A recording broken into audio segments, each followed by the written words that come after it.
ചിലരെയൊക്കെ ഉപേക്ഷിച്ചു പോവാൻ 100 കാരണങ്ങൾ ഉണ്ടായിട്ടും നമ്മൾ പിന്നെയും അവരെ സ്നേഹിക്കുന്നത് എന്തുകൊണ്ടായിരിക്കും? ഒരു പ്രണയത്തെക്കുറിച്ചല്ല പറഞ്ഞു വരുന്നത്. നമ്മുടെ അനിയനായിരിക്കാം, അനുജത്തിയായിരിക്കാം, ചേട്ടനായിരിക്കാം, അപ്പനമ്മയായിരിക്കാം. ഉപേക്ഷിക്കാനും സ്നേഹം നിർത്താനും ഒരുപാട് കാരണങ്ങളുണ്ടായിട്ടും നമ്മൾ പിന്നെ സ്നേഹിക്കുന്നു. ചില മനുഷ്യരെ നമ്മൾ കൈവിട്ട അതിന് അവരെ ലോകം കൈവിട്ടു എന്നൊരു അർത്ഥം കൂടിയുണ്ട്. ആരും കാണാത്ത യുദ്ധങ്ങളിലെ ലോകം കൈവിട്ടവർ എന്നൊരു ഭാവമുണ്ട്. 2 വരി വായിക്കാം.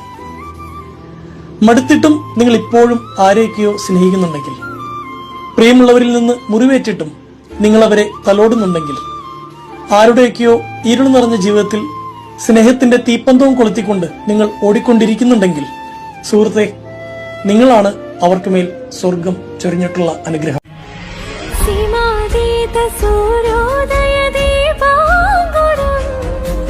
ആകാശം ഒരു പൊന്മാനം വേലി കണ്ടു കരവിൻ കോണിൽ കുളിരായി കുളിർ മഴ മലരാ